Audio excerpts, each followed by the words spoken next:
Iniciamos o episódio de hoje do Conexão Asset falando sobre um tema que tem chamado a atenção de muita gente, a reforma tributária. Tem inquietado empresários, estão buscando entender melhor esse tema para justamente se adaptarem a esse novo contexto. Para falar sobre esse assunto, a gente recebe os nossos convidados, Pedro Valtric, que é advogado, ex-controlador-geral do Estado de Santa Catarina, palestrante, professor, escritor e empresário. Seja muito bem-vindo, Pedro. Obrigado, uma honra, uma satisfação muito grande estar aqui presente e agradeço o convite e a oportunidade. A honra é nossa. Marcelo Daltoé Pereira é empresário também, contador e presidente do Sindiconte, que é o Sindicato dos Contabilistas de Tubarão e da região da Amurel. Seja muito bem-vindo, Marcelo. Obrigado, Elke. É um prazer estar aqui. É importante reunirmos aqui duas áreas, né, que se complementam nesse processo de adaptação da reforma tributária. Eu gostaria de começar perguntando, e aí vocês fiquem bem à vontade, né, para bater esse papo e complementar as respostas um do outro. Falando de reforma tributária, quando que começou efetivamente esse processo de... quando ela efetivamente começou a entrar em vigor, esse novo contexto? Posso começar? Pode, Pedro, à vontade. Então tá.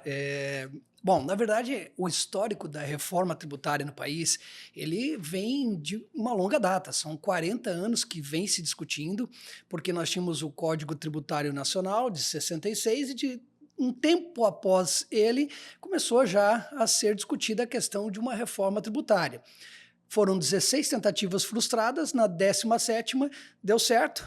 Daí veio a emenda constitucional, que a partir dela é que se pode falar em reforma tributária, porque para você falar de legislação, de normas tributárias, você tem que falar da Constituição, em primeiro plano. Vamos tentar falar o mais simplificado, sem juridiquês possível. A partir do momento que foi inserido em 2023, na Constituição, abriu-se então um espaço para daí sim vir a lei, que é a reforma tributária, vamos assim dizer, e daí depois disso a gente já tem outras leis, já tem outras normativas e tudo mais, e oficialmente ela entrou em vigor, vamos assim dizer, passou a valer em 1º de janeiro de 2026. Esse ano. E agora há um período de transição pela frente, mas vamos dizer assim, na linha do tempo, oficialmente, 1º de janeiro de 26. A gente fala muito sobre a necessidade de adaptação natural, né? Temos que ser seres adaptáveis, né? Isso mesmo. E com a reforma tributária não seria diferente, né? Como os empresários estão situados nesse contexto, Marcelo? Eles já estão... se sentindo adaptados ao processo, estão ainda inseguros, falta informação, como é que tu enxerga isso? O que é complementando, ela começou agora a partir de 1º de janeiro de 2026, colocando nas notas fiscais o percentual do CBS e do IBS.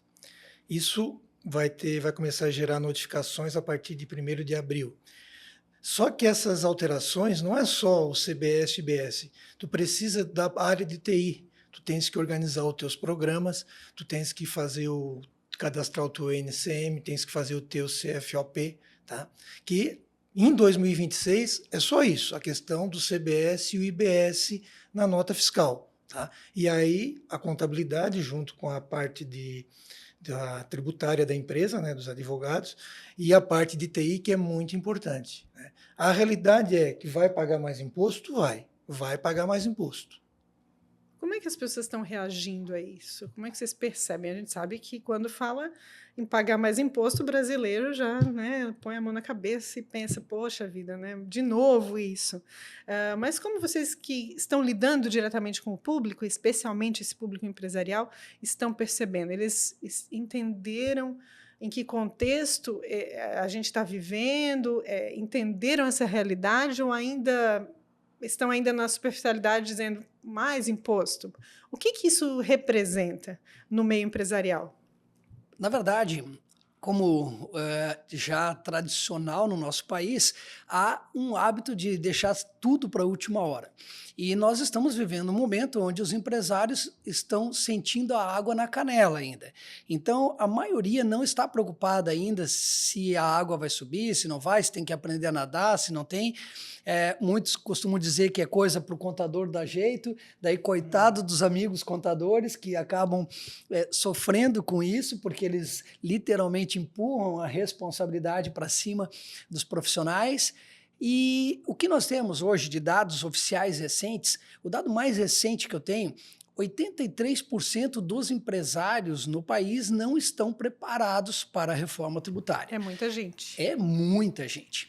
Porque, na verdade, quem está se preparando para valer são os grandes empresários. Mas aí nós estamos falando de 1% do que move o nosso país. 99% nós estamos falando de pequenas, médias empresas, né, onde entra lá MEI, ME, EPP e tudo mais. E esse pessoal, normalmente, eles não têm uma estrutura, um suporte contábil, jurídico, para se preparar e acabam dependendo dos profissionais da contabilidade, contratando, né, os escritórios, e da mesma forma os profissionais do direito contratando escritórios. E com isso, então, eles por si próprios mesmo estão literalmente perdidos, a grande maioria, tá? Porque o que acontece é assim, a legislação tributária nacional, ela é extremamente complexa.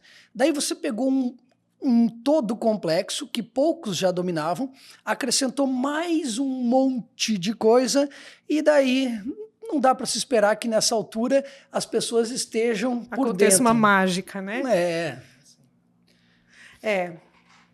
Só para complementar, você perguntou em relação aos impostos, né? Na realidade, quem paga os impostos são os consumidores finais, né? Quem compra a mercadoria. O empresário, ele tem que estar lá com seus gastos, as planilhas de custos atualizadas, os impostos, tendo noção que quem vai pagar o imposto é o consumidor, né? Não é o empresário. Na realidade, o imposto do empresário seria a contribuição social e o imposto de renda, né? E o patronal, mas a despesa mesmo, quem vai pagar os impostos são os consumidores finais, né?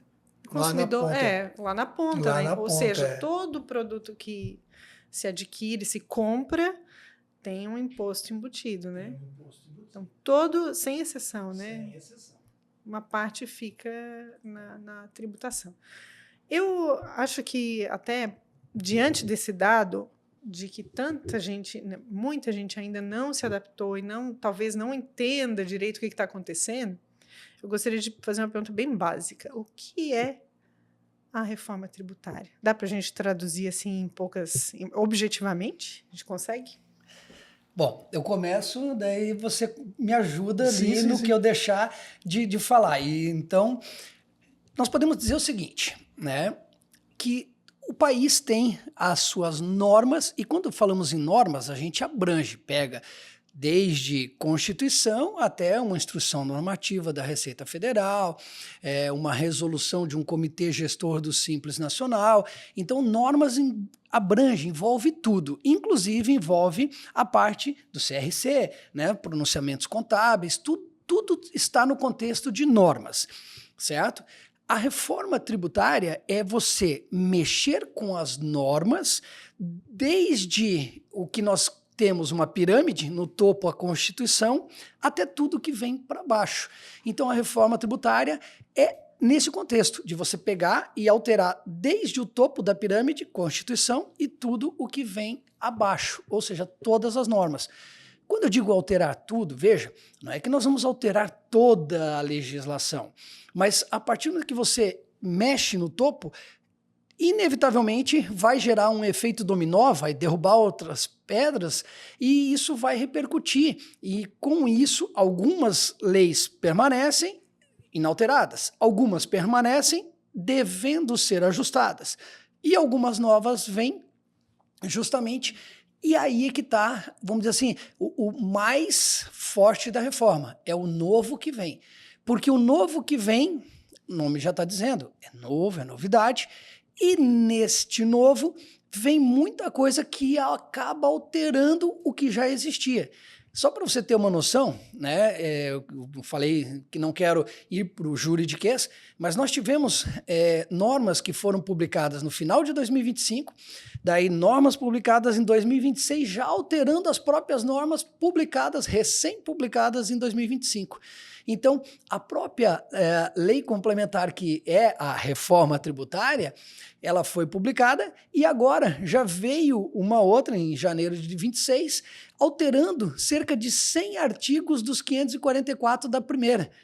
Então, veja, por isso que dá para dizer que nessa altura do campeonato é normal estar perdido, é normal estar com dúvidas, porque o próprio governo, o próprio legislador está se adaptando. Está se ajustando. Uhum, Bem assim. Na prática, Marcelo, por exemplo, assim, o que o empresário, o que vocês orientam hoje especialmente para quem tem um pequeno, médio negócio, né, que não tem essa estrutura jurídica dentro da sua própria empresa? O que vocês orientam? Olha, a partir de agora vai ser assim. Então, por exemplo... Bem, em relação à reforma tributária, toda reforma é para melhorar, né? Se vai fazer uma reforma na sua casa, a intenção é de melhorar. Quando a reforma tributária, no meu ponto de vista, o Estado tendo mais gerência na parte empresarial, né? Na parte privada das empresas. E eu costumo até dizer, quando muita gerência do Estado nas empresas, na parte privada, né, não é tão bom, porque também você depende da economia formal e também da informal, que vai bem, né? Se a economia formal vai bem, a informal também vai bem. Se a economia formal vai mal, a informal também vai bem. Não sei se o Pedro compartilha dessa ideia. Em relação aos empresários, hoje os pequenos empresários eles se apegam muito no Pix. Então é o seguinte... Porque o Pix vai passar a ser monitorado de outra maneira. De outra né? maneira. Mas é assim, ó, se você vende no dinheiro, é obrigado a emitir nota fiscal. Se você vende com cheque, é obrigado a emitir nota fiscal. Se você vende com Pix, é obrigado a emitir nota fiscal. A regra é emitir nota fiscal. Emitir nota fiscal. Sempre foi crime vender e não emitir nota fiscal. Ah, mas agora o Pix. O Pix é uma ferramenta de controle, tá? E não vamos também aqui se afogar em piscina rasa, né? Não podemos se afogar em piscina rasa. A Receita tem a informação, mas se ele realmente for fazer uma fiscalização, ele tem que ter um termo inicial de abertura do processo de início de fiscalização, ele tem que quebrar o sigilo bancário do contribuinte. Então, existem várias regras, né? Então, sempre foi crime não vender e não emitir nota fiscal. Então, a gente aconselha realmente hoje o cliente, você tem que emitir nota fiscal, você tem que ter um programa de emissão de nota fiscal. Ou seja, você tem que ajustar o modelo do seu negócio para atender com mais rigor essas regras. Sim, que já existiam. Que já existiam, né? Que já existiam. Mas isso é fácil para o empresário? Como é que ele lida com isso? Pergunta difícil, talvez, essa. Nós temos no nosso país digamos assim, uma mania de sonegar. Né? Um hábito. É um hábito, mas eu já coloco mania porque a mania... Hábito é uma coisa positiva, né? Não, porque não a mania negativa. é algo mais negativo, então eu já coloco certeza. Propositalmente, né? O hábito pode ser um bom hábito, né?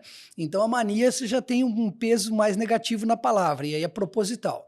Então nós temos uma mania de sonegar, essa é a realidade.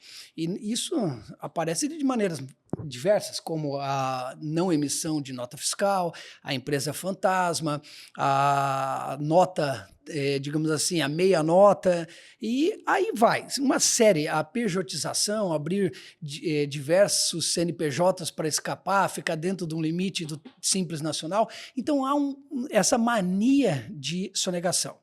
E é lógico que a Receita Federal, o fisco como um todo, eles sabem disso, eles têm conhecimento disso e eles alcançavam até, vamos dizer assim, um determinado ponto.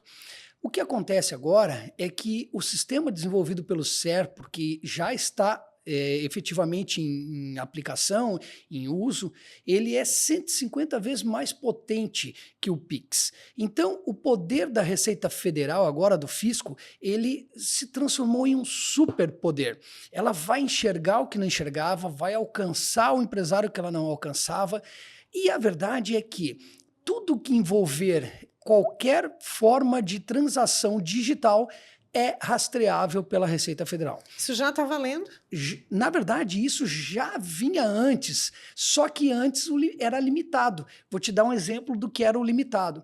Antes, para você, de um município ter acesso à informação de outro município, ou de um município para o estado, para a União e assim por diante, muitas vezes era difícil. Às vezes você tinha que fazer um convênio, tinha que fazer um termo de parceria para conseguir acessar as informações e tal.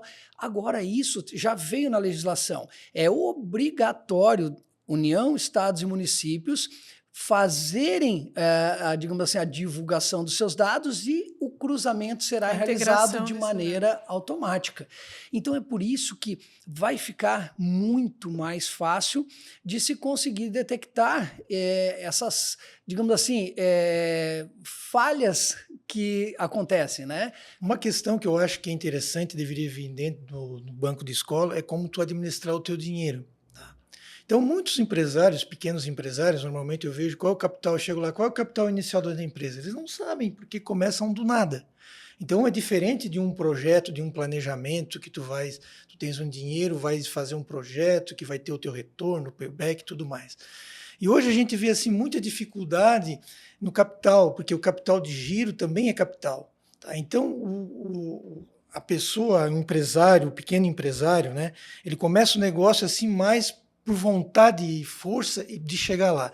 Então, às vezes, ele não mede esforços. Por sonho, né? Por sonho, ele só nega, ele troca os pés pelas mãos, ele compra o que às vezes não consegue pagar, tem o problema de repente, não conseguir fazer a venda da mercadoria, e a coisa se torna, a empresa se confunde com a pessoa física, né? A pessoa jurídica se confunde com a pessoa física do dono da empresa, né? Então, você costuma dizer, capital de giro também é capital. É muito fácil para uma pessoa administrar uma empresa, né, que ela tendo um capital de giro. O problema é quando falta. Quantos exemplos eu já vi lá na Fiesc de grandes empresas que se deram bem, mas eles dizerem assim, olha, eu passei grande parte, 20 anos, 15 anos da minha empresa, correndo atrás para fazer folha de pagamento, eu atrasei impostos, né? Então, tu ter um negócio montado, tu ser um empreendedor, e ter essa visão, de repente com um banco de escola, acompanhar com os pais, trazer isso no sangue, né, e essa vontade de crescer e prosperar, que é muito difícil no Brasil, né? A burocracia é muito grande para tu colocar um negócio, desde o início hoje já, né? Essa é a minha opinião. Nós estamos aqui num ambiente que incentiva o empreendedorismo. Inclusive, nós temos núcleo juvenil aqui, os jovens de 13 a 18 anos já incentivados a empreender, né? E a gente sabe que o empreendedorismo é algo que está no DNA da pessoa mesmo, né? Ela, no sangue, ela tem essa inclinação, né? Sim. Ela prefere, muitas vezes, empreender do que prestar um concurso público. Né? Eu estou indo para os dois extremos, Sim. assim, que daí ela já tem mais previsibilidade no trabalho dela, né? Às vezes, eu vejo lá que tem clientes meus que dizem assim, olha, eu tenho herdeiro, não tenho sucessor. Tenho herdeiro, não tenho sucessor. Acontece também, né? Acontece então, são muito. os diversos desafios de empreender e de sustentar o seu negócio, de subsistir no Brasil, né? A gente sabe que é uma peculiaridade também, uma característica do nosso país. Falando aqui, tem a ver com a educação, tem a ver com esse processo de educação, de formação das pessoas, né? Cultural também. Mas, assim, a gente está se deparando agora com uma mudança. O que vocês sugerem que se faça nesse momento? Adaptação pura e simples? Ou quais os caminhos, assim, para melhorar essa caminhada durante esse processo de reestruturação tributária? Bom, o que nós temos nítido, muito claro, é que a reforma tributária, ela veio intitulada como uma simplificação, mas na verdade a gente verifica que ela é uma reforma estruturada para aumentar a arrecadação. Isso é fato. Fato, a gente... Fato, não existe, isso é incontestável. Isso você pode trabalhar, ver que ela trouxe atualmente já...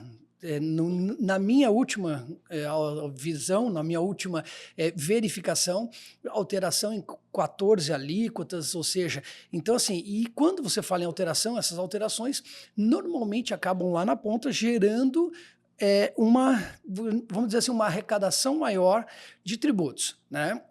Então, você pega ali, por exemplo, você tinha ICMS e ISS. Daí, se nós partimos de um princípio básico, alíquota básica do ICMS, 17%. ISS, 2 a 5, vamos pegar 5%. Máximo, teto máximo. Sendo que o teto máximo de ICMS hoje no país é no Maranhão com 23%.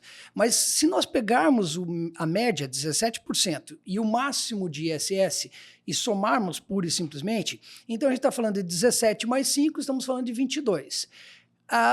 Quando entra IBS em jogo, que é quem vai substituir ICMS e ISS, de largada ele já entra com uma previsão dada pelo próprio governo de 17,7 mais 8,8, somando 26,5.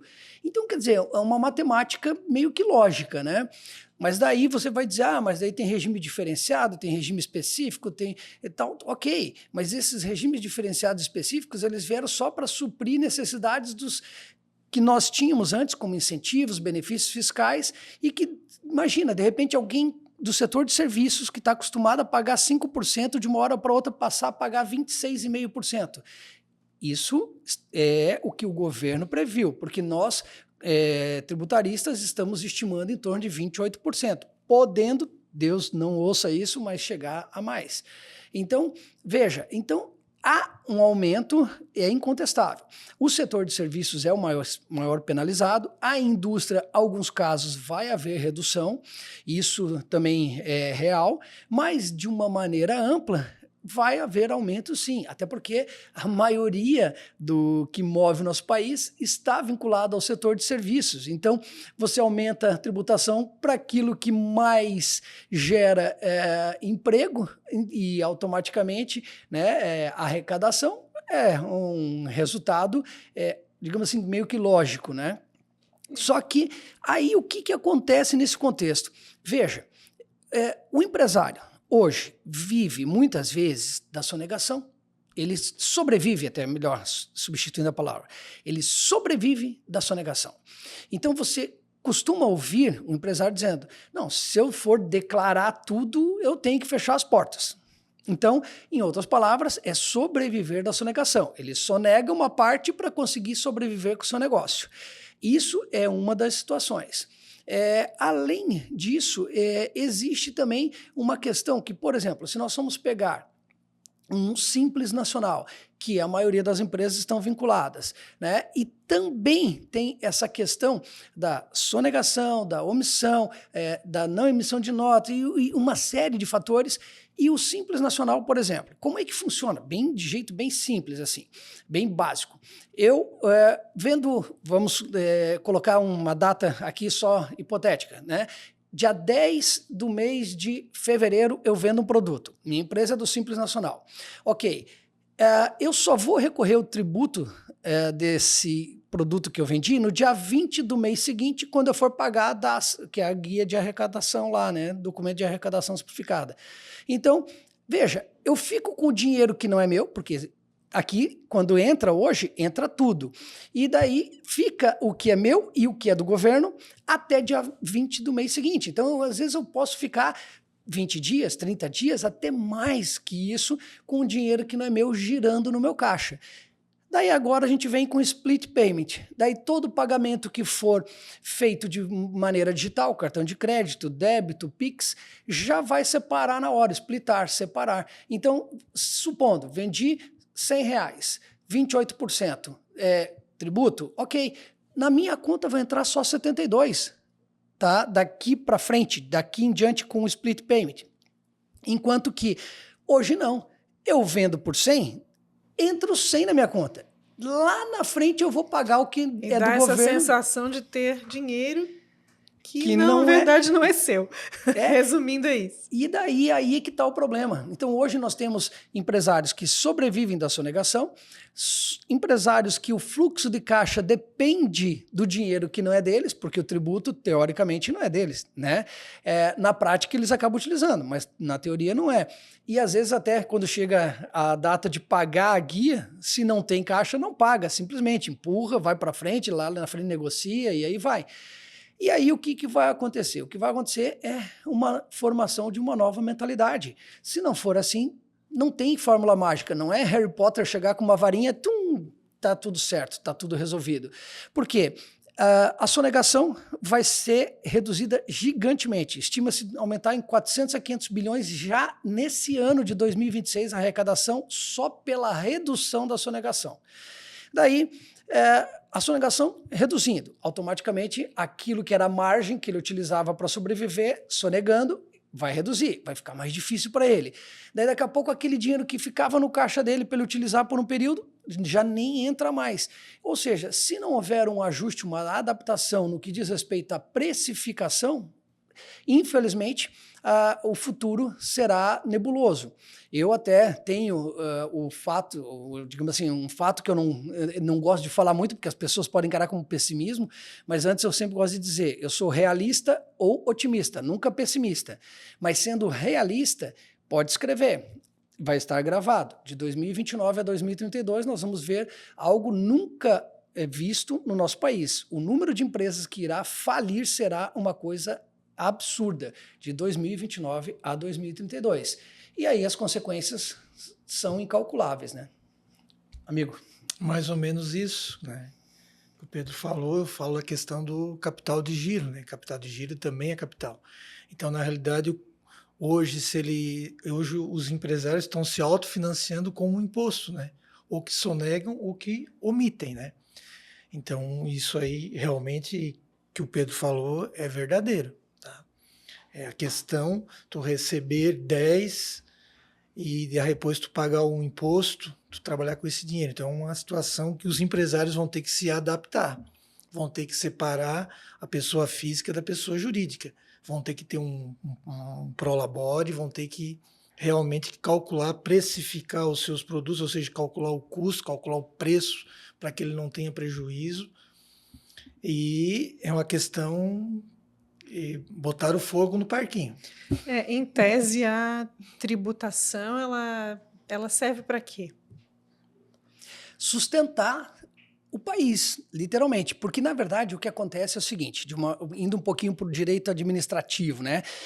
Veja, o que nós temos hoje, seja União, Estados, município, a administração pública não tem dinheiro. Simples assim. Eles não fazem nada para que dê dinheiro. Eles simplesmente arrecadam dinheiro que é da população e esse dinheiro que eles arrecadam, então eles vão utilizar para devolver serviços, produtos, benefícios, saúde, educação. Nessa questão dos tributos, nós temos o bambambam é o imposto, certo? Mas nós temos taxas, contribuições, tudo mais. Mas assim, vamos só dar um exemplo assim bem simples para que todos consigam estar na mesma página.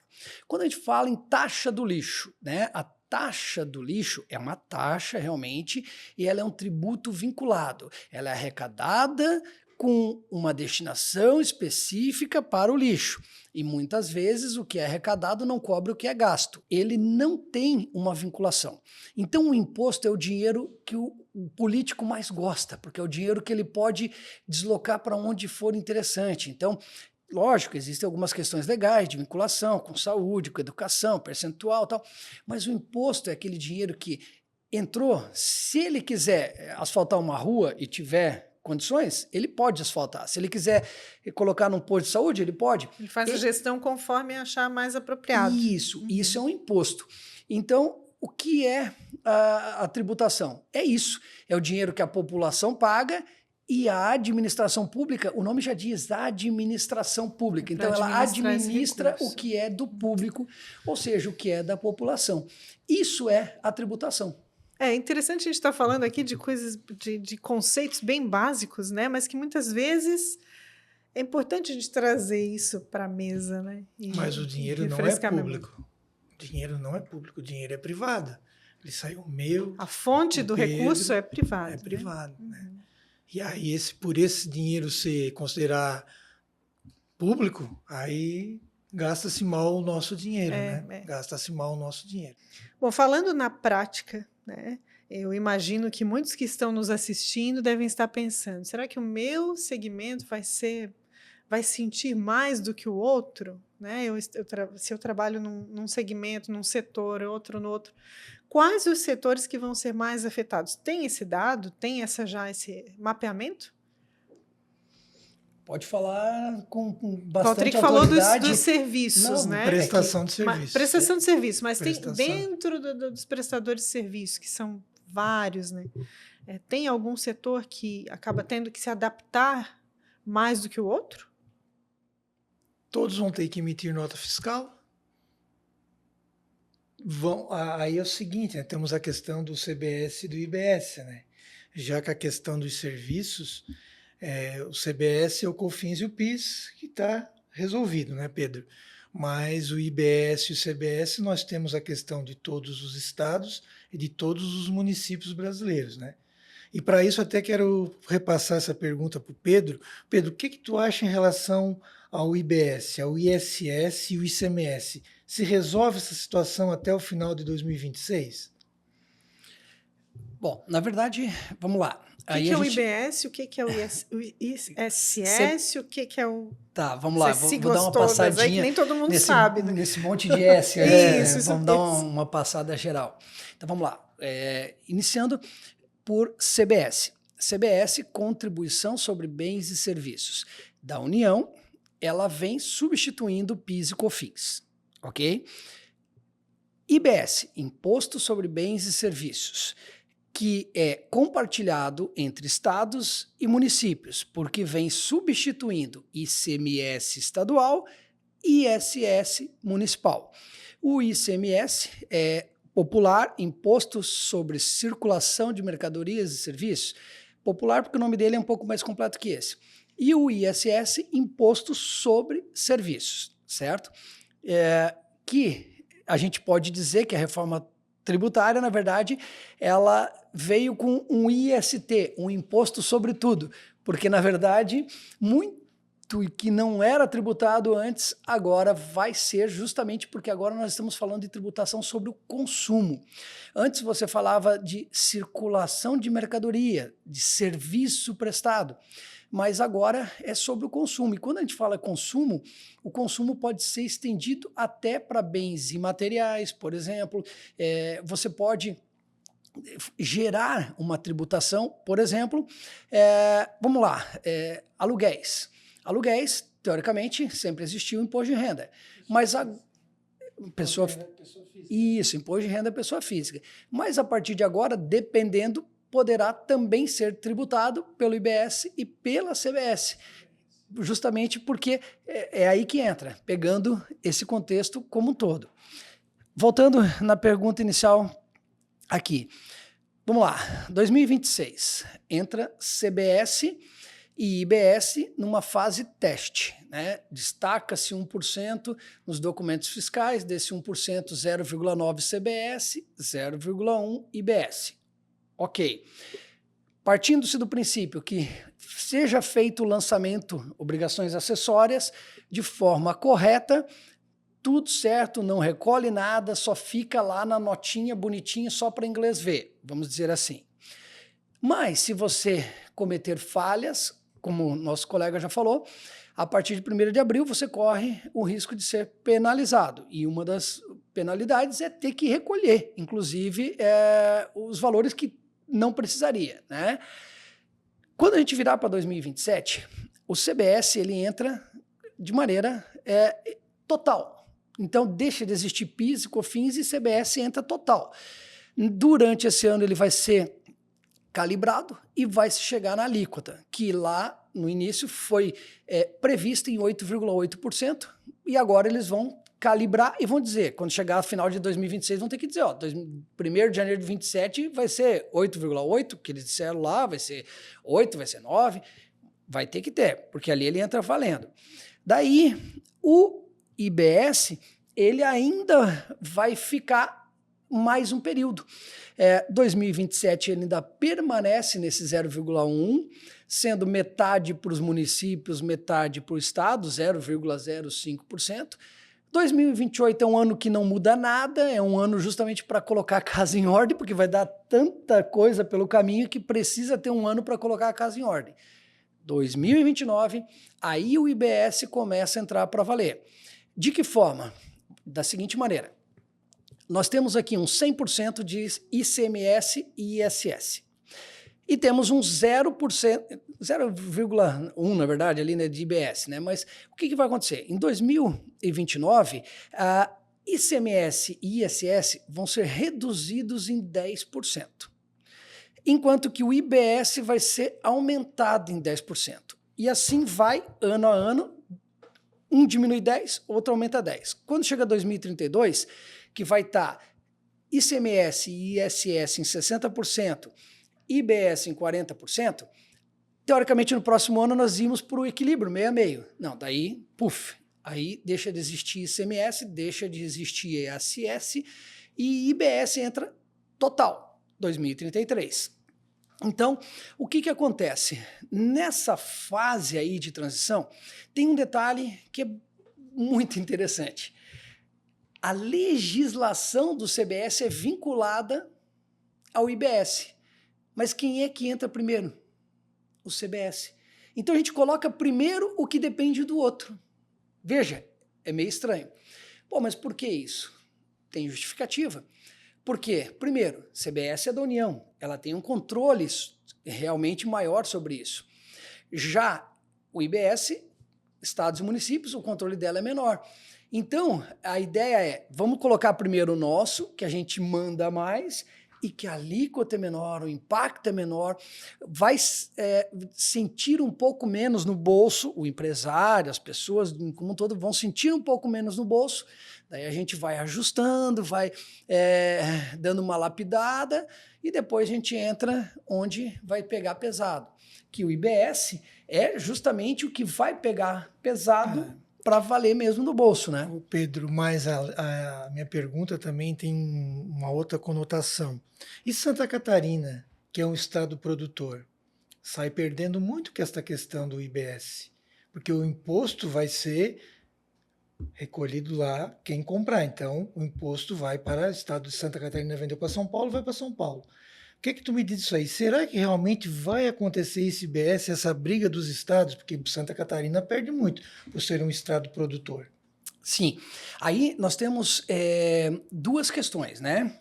Que envolvem esse mesmo ponto que você puxou aí à tona. Um dos pontos é o que diz respeito à arrecadação e distribuição. Porque, veja, o que acontece hoje?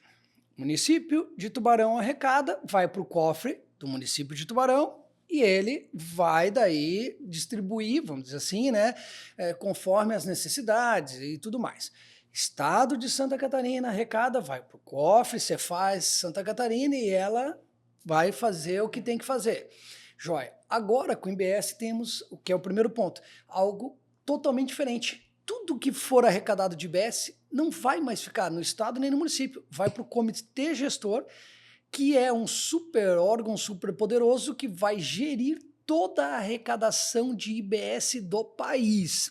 Então, tudo que arrecadar em Santa Catarina, São Paulo, Nordeste, onde for, vai para o comitê gestor e depois vai ser redistribuído. Nessa redistribuição, entram alguns fatores, isso ainda não está definido, é uma das indefinições que nós temos que ainda depende de normatização. A gente só sabe que tem alguns critérios como populacional, como arrecadação dos últimos anos, quando começou no início queriam avançar há mais anos, agora já conseguiram reduzir, mas assim, isso ainda está indefinido. Mas aí existe o primeiro ponto que é preocupante.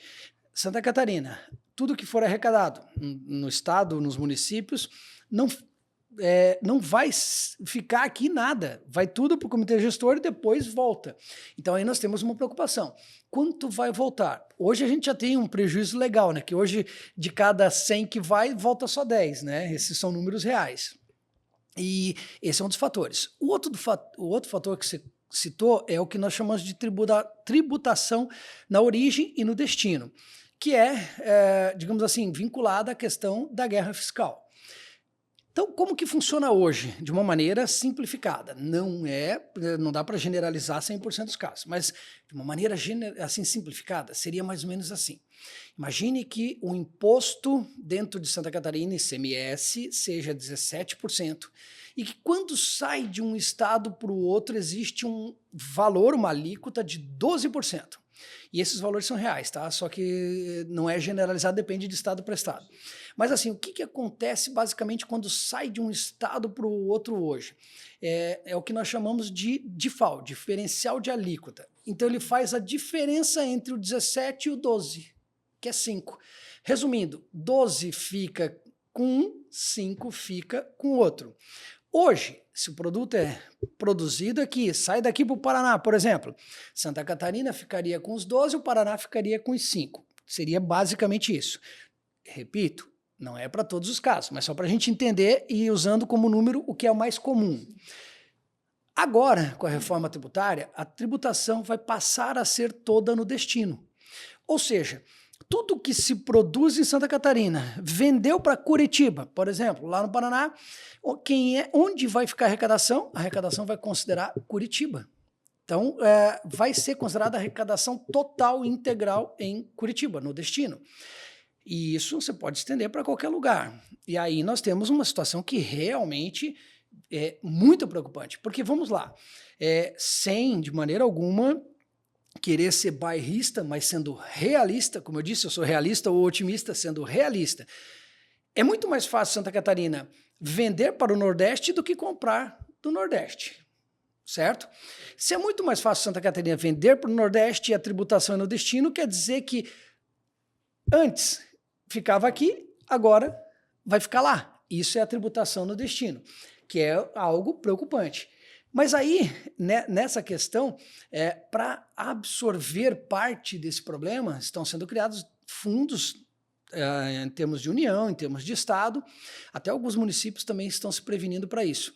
E essa transição, por se saber que ela é a mais, vamos dizer assim, preocupante, é aquela que é diluída em um maior período de tempo.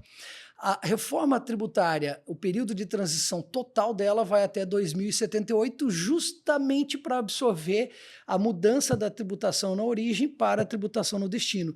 Porque no CBS, no IBS, né, que ICMS, ISS, tem aquele 10 que um diminui e outro aumenta.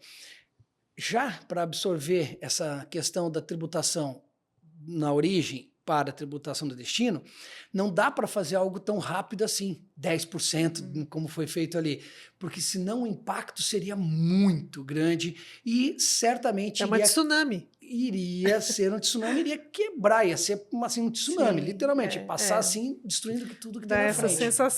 Dá essa sensação mesmo, né? Uma pergunta, como a reforma pode mudar o custo, né? O custo do negócio, né? A gente sabe aí que a gente falou sobre a questão da sonegação, né? Muito clara, a necessidade de adaptação para subindo a régua, né? Da excelência aí na gestão também. E como essa reforma está acontecendo gradativamente, a gente sabe que a mentalidade também não muda da noite para o dia. Não. Né, Marcelo? Se você quer colher alface, no máximo 30 dias você já está colhendo alface. Mas não é o caso aqui, né? Não é o caso. Aqui, né? E aí, falando do custo do negócio, né? Como que o empreendedor, o empresário, ele pode já mudar essa mentalidade aos poucos? Sabe que é uma atitude, né? Mas, assim, e que isso não impacte tanto no seu negócio, para que ele possa, em médio e longo prazo, manter o seu negócio e até crescer também, né? Procurar um bom contador. Ótimo, gostei dessa. Um bom contador, um contador especializado em custos, formação de preço de vendas, markup, quem paga o imposto é o consumidor final. Mas, além de tudo, a gente não pode se preocupar com tudo também, né? Porque a preocupação é a preocupação da mente. Às vezes 99,9% não acontece.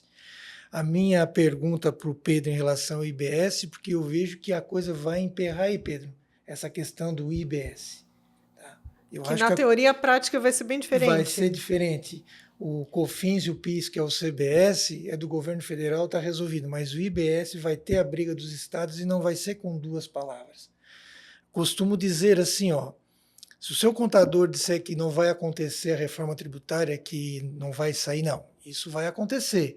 Se o teu contador disser assim, ó, eu estou estudando, estou me preparando, que está havendo muitas mudanças, tá bom, ele já está no caminho certo. Mas procure se cercar de uma TI, né, uns programas, inteligência artificial, um bom advogado, um tributarista, um bom contador, que você vai estar bem acompanhado. E não se preocupar, né, porque a vida é muito mais que pagar impostos. Né? Também eu acredito que o Estado não vai querer matar a galinha, né? Porque se ele matar a galinha, ele também não tem como receber o seu imposto. Nesse caso, né? ele está fazendo uma menção à galinha dos ovos de ouro. Galinha dos ovos de ouro, não vai querer matar o empresário, né? Então, a gente não pode morrer em piscina rasa afogada, a gente tem que dar um tempo ao tempo, as coisas irem acontecendo, porque se a gente antecipar muito, bem, vou fechar meu negócio e vou para casa. A gente não pode trazer um cenário aqui tão catastrófico. Não podemos trazer, vamos melhorar a coisa aqui, Pedro, porque senão eles não vão querer mais, vão quebrar antes de nos consultarem. Assunto denso, né? Para a gente falar aqui numa hora de podcast também, né? Acho que a gente sabe, o Pedro tem palestrado aí por várias regiões, o Marcelo também como presidente do Sindiconte, com certeza. Eu até estava pensando aqui, né? Os advogados e os contadores, os contabilistas, tiveram que se adaptar primeiro também, né? Até para entregar essa segurança para os seus clientes, né? Como é que foi isso para vocês? Como é que tem sido esse processo? Na verdade, vou complementar o que o Marcelo falou. Hoje, na verdade, o empresário sempre dependeu de um contador e de uma assessoria jurídica, né? Só que isso era muito mais em segundo plano e agora passou a ser em primeiro plano. Primeiro plano. E eu, nas palestras que tenho feito pelo país, aí eu sempre coloco uma situação. Hoje, o empresário tem duas opções. Ou ele coloca o contador em contato com o advogado, ou ele contrata uma empresa que tenha isso tudo dentro dela. Por quê? Ter um contador que não conversa com o advogado hoje, com a reforma tributária, é um risco muito grande para o empresário. Isso é ponto passivo.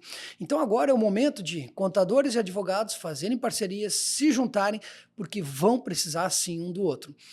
Eu não tenho conhecimentos como o Marcelo tem na contabilidade, ele não tem conhecimentos como eu tenho na legislação.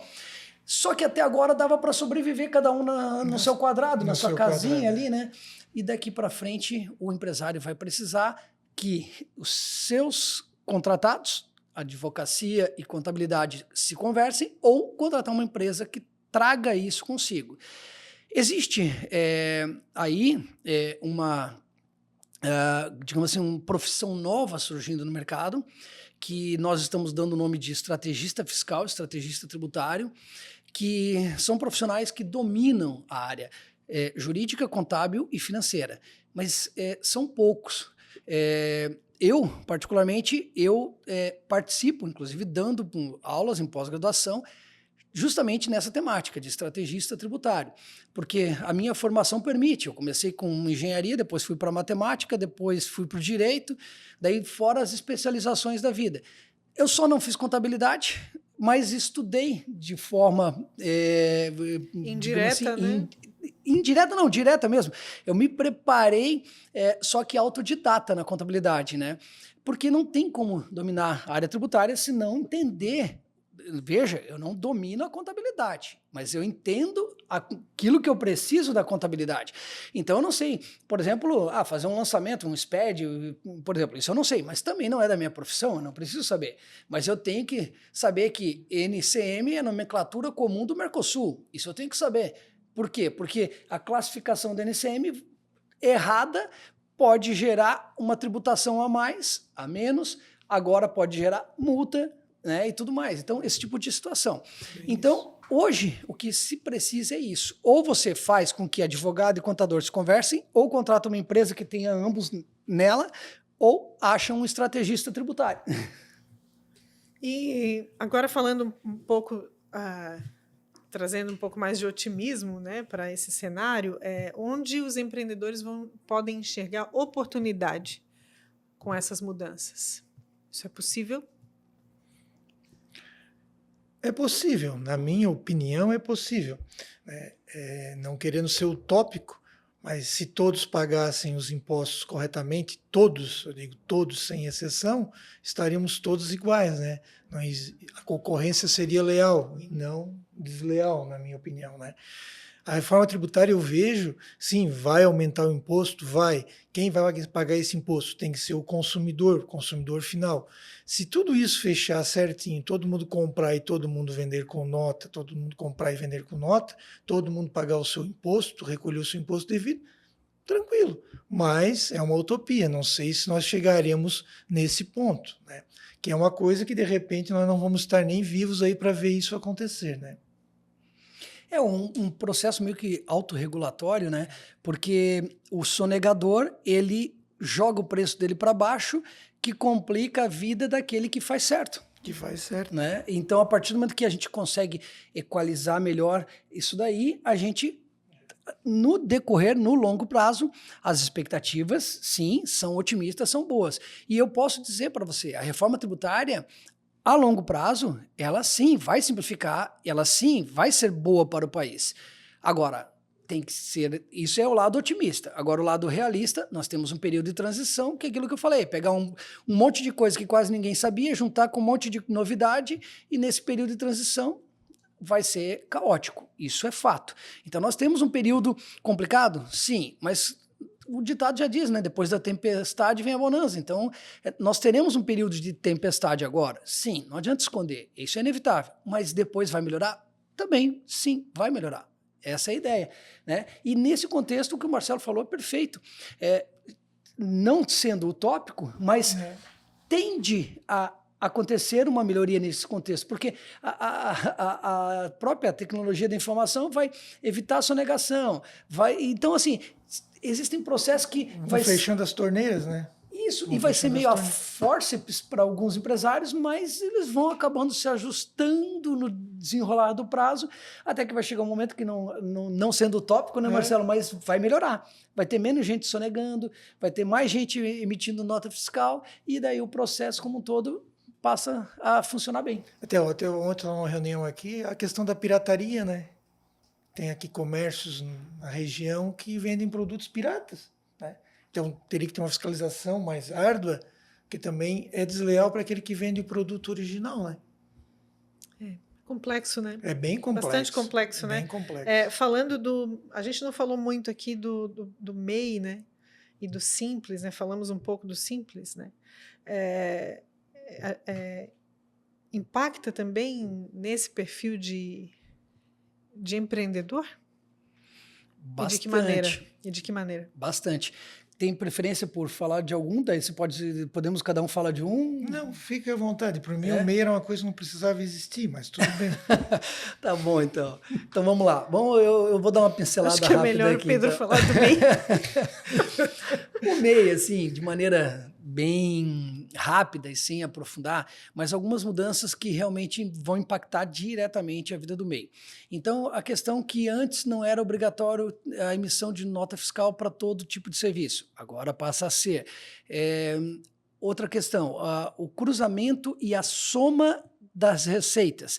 Então, antes, eu, por exemplo, Pedro, vamos supor, tenho uma MEI, daí eu tenho uma arrecadação no CNPJ dessa MEI e tenho arrecadação no meu CPF. Inclusive, estou falando de arrecadação podendo ser até seletista, carteira de trabalho assinada, tá? Então, eu tenho uma carteira de trabalho assinada, eu recebo um salário no meu CPF e eu tenho uma MEI que tem uma arrecadação no CNPJ dela. Antes isso era administrado de forma isolada, agora isso vai ser somado. Então, isso vai impactar, porque você soma o que arrecada na MEI, né, no microempreendedor individual, com aquilo do teu CPF. E daí, para você ultrapassar os 81 mil de crédito, de limite, de faturamento bruto, teto, é muito fácil. Então, isso é um impacto direto no MEI. E aí, então, cuidar, porque é muito fácil de você sair do MEI sem sequer perceber que saiu. A verdade é essa, né? Uma pinceladinha básica em algo que é muito importante. Mas, Pedro, peraí, só voltando aqui.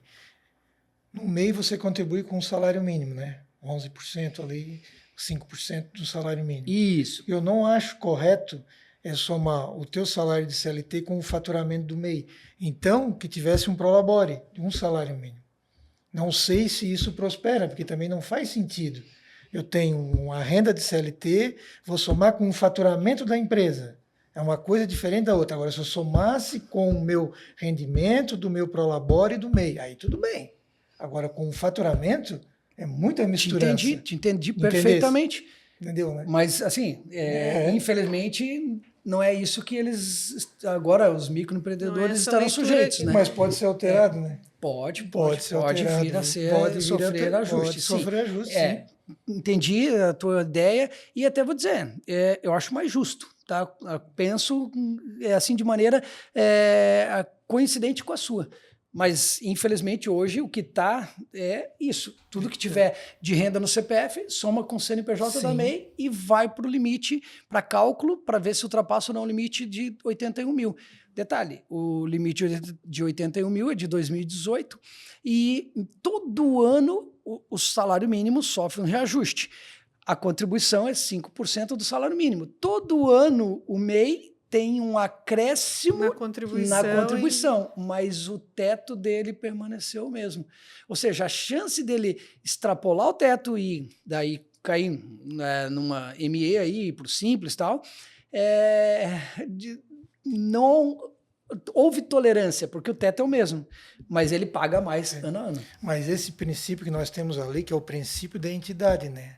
Nós não podemos misturar o rendimento de pessoa física com o rendimento de pessoa jurídica. É o princípio da entidade que a gente aprende lá quando inicia. Né? É um princípio jurídico. Perfeito. Não misturar não misturar as coisas. As coisas, né? Bom, a gente está caminhando... Eu queria falar do livro ainda, antes da gente finalizar, né, Pedro? A gente está caminhando para o final dessa conversa. É claro que ela não se esgota aqui, né, de maneira nenhuma. Eu acho que a gente levanta aqui alguns fios assim para puxarem depois, né? Mas é uma provocação também, né, para que os empresários, os que ainda não buscaram, né, se inteirar mais do assunto, possam entender melhor e se ajustar e se adaptar, né? Permanecerem. Bom, falando do teu livro, Pedro, Preparar Pessoas para Melhorar Processos. Conta um pouquinho para a gente sobre essa obra. Então, eu comecei a escrever esse livro enquanto eu ainda estava como controlador-geral do Estado de Santa Catarina e lá nós vivenciávamos diversas situações onde percebíamos que a falta de preparo no sentido capacidade técnica, conhecimento das pessoas, ocasionava situações desnecessárias e algumas podendo até se agravar ao ponto de se transformarem de irregularidades em ilegalidades e gerar até uma punição, né, uma penalidade e tudo mais. E aí, nesse contexto, foi que eu comecei a visualizar que a melhor solução estava no quê? Em você preparar justamente a base, as pessoas, para melhorar os processos como um todo. Com isso, a alta gestão sai beneficiada e, na ponta, a população como um todo também sai beneficiada. Um ciclo... virtuoso, né? Isso. Um ciclo virtuoso. Isso. A ideia é essencialmente essa. Então, ele fala de diversas situações. O eixo principal é no que diz respeito à compliance, integridade, gestão de riscos e transparência. E puxando aqui para o que nós estamos falando hoje, eu posso fazer digamos assim, um paralelo, uma analogia aí com o compliance fiscal e tributário, que hoje é o que eu considero o mais importante da reforma tributária. Porque compliance é conformidade. Então, compliance fiscal e tributária é conformidade com o fiscal e o tributário. Porque tudo que tem a ver com a reforma tributária vai estar vinculado às normas. Se você não estiver em conformidade com as normas, você vai sofrer. Então, lá o nosso colega, vamos supor, agora tem um problema lá, foi emitir lá uma PGDAS. Errou, agora o sistema já considera como confissão de dívida e autuação direto. Antes tinha um período para você fazer correção e tal, agora não. Então, se você não estiver em conformidade, e aí entra a questão da TI, dos sistemas, né?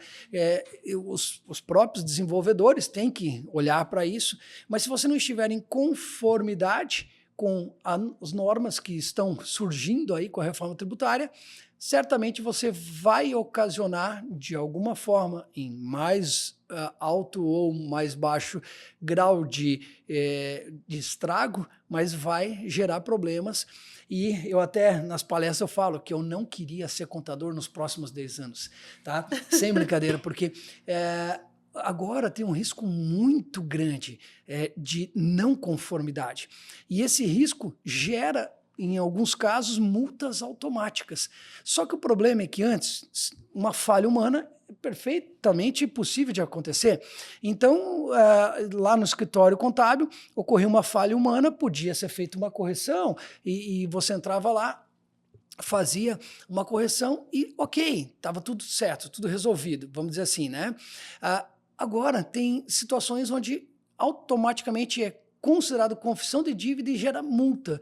E aí, o problema é o seguinte, uma falha humana no escritório de contabilidade gera multa para o CNPJ que ele está lá, digamos assim, controlando. O cliente dele. Né, o cliente dele.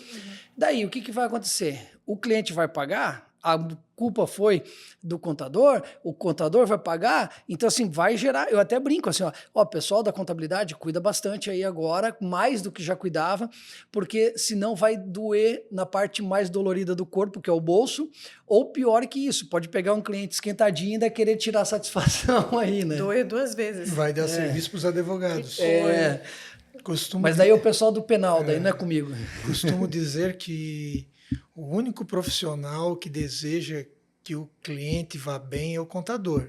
E não sei se tu vai acompanhar o meu raciocínio.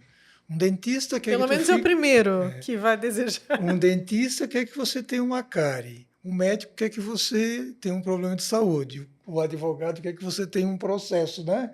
O contador é o único que quer que o cliente vá bem. Quer que o cliente prospere. Porque se a empresa for mal, o contador vai mal também, não temos os nossos clientes, né? Mais ou menos assim. É claro que isso é uma brincadeira, porque todo mundo quer que todo mundo fique bem, né? Todo mundo fique bem. Mas, enfim, um assunto, como eu disse, né, que merece aí ser bastante conversado, esclarecido, até para tirar essa névoa, né, da mente das pessoas, essa visão fatalista mesmo, né? E o empreendedor, ele tem que sonhar também, mas tem que ter os pés no chão, caprichar na sua gestão, né? Cada vez mais melhorar e lançar a mão aí dos recursos, né, que estão disponíveis e que ele precisa se capacitar para isso, né? E se capacitar, né? Buscar essa capacitação contínua, né? Se preparar realmente para os desafios do mercado que surgem a todo momento. Bom, antes da gente finalizar, gostaria de deixar aberto aqui o microfone para que vocês possam dar uma mensagem final para o público a respeito desse tema que a gente está falando aqui. Que eu fico muito contente pelo convite. Mas eu queria, sim, conclamar, né, aos profissionais da contabilidade, porque uma das coisas que não foi alterado foi o imposto de renda pessoa física do ano passado, né, a declaração de imposto de renda que nós vamos ter agora em 25, 26, né, em 2026, para o profissional da contabilidade incentivar o contribuinte, aquele que pagou o imposto de renda, a fazer a doação para o FIA, né, que é o Fundo da Criança e do Adolescente, e do Idoso. O ano passado, o prefeito Sorato fizemos algumas campanhas, eu tive algumas rádios também, e a gente conseguiu dobrar o recurso para Tubarão, e até, por sinal, nem toda a Murel a gente conseguiu dobrar o volume de arrecadação. Então, como não vai haver nenhuma mudança na reforma tributária em relação a esse imposto, não houve nenhuma mudança, então toda pessoa física que faz a declaração no regime, a declaração completa, né, não a simplificada, a declaração completa, ele pode estar fazendo a doação para o fundo do idoso e para o fundo da criança e do adolescente. Então, assim, aqui eu conclamo aqui os empresários, mas também a figura do contador que está mais à linha de frente, que faça essa doação. A orientação também dos seus Essa dos orientação. empresários e das pessoas físicas, né? Sim, das com quem pessoas trabalha. físicas. É. Muito bem, Tá. Muito bem obrigado. lembrado. Tá. E muito obrigada pela presença, Marcelo. Obrigado também, Welk. Eu, na verdade, quero elogiar a sua fala final, que é realmente muito importante, e só reforçar que ninguém paga nada a mais por fazer isso. Simplesmente uma parte que iria para o governo deixa de ir e vai direto para auxiliar, né, a infância, a adolescência e os próprios idosos aí, né? Os né? programas voltados para esse público, né? Isso. Das crianças, Então, dos parabéns aí idosos. por sua fala final mesmo. E no que diz respeito aos nossos ouvintes, telespectadores, o que eu tenho para falar sobre reforma tributária no final é que não tenha vergonha de buscar quem entenda um pouco mais que você. Porque a verdade é que ninguém sabe tudo, ninguém entende tudo. E quando você não sabe, busque alguém que saiba, porque é assim que você vai conseguir ir mais longe. Quando você caminha junto, se você tropeçar, a pessoa pode segurar, de repente você nem cai. Se você cair, ela te estende a mão para levantar. Então, empresários, principalmente, busquem a ajuda de contadores, de advogados ou de empresas que associem esses dois ou de estrategistas tributários e com isso vocês vão poder encarar de frente, se preparar melhor para enfrentar a reforma tributária e não cair naquela estatística dolorosa, né, mas que eu falei, de que 2029 a 2032 nós teremos um número muito grande de empresas fechando no nosso país. Então não seja um empresário que verá as portas da sua empresa serem fechadas. Se antecipe, busque apoio e sobreviva. Basicamente isso. É o que todos desejamos, né? É o que todos desejamos. É isso aí. E para aqueles que desejarem, de repente, podem me seguir pelas redes sociais e por lá conseguir meu contato também. Pedro Valtric, com W, CK no final, pedrovaltric.pw. Instagram, Facebook, daí lá depois acha meu telefone, manda uma mensagem no direct e a gente consegue conversar por lá. Maravilha, a gente vai estar colocando aqui também o contato do Sindiconte, tá? E o contato do Pedro aqui na nossa tela. Eu agradeço, então, a presença de vocês, muito obrigada por essa aula, né? Não é todo dia que a gente para conversar com tantos detalhes, né? Riqueza de detalhes aí sobre a reforma tributária, que é uma necessidade realmente falar sobre isso, né? Muito obrigada pela presença, pela participação aqui. E a gente também agradece a sua audiência.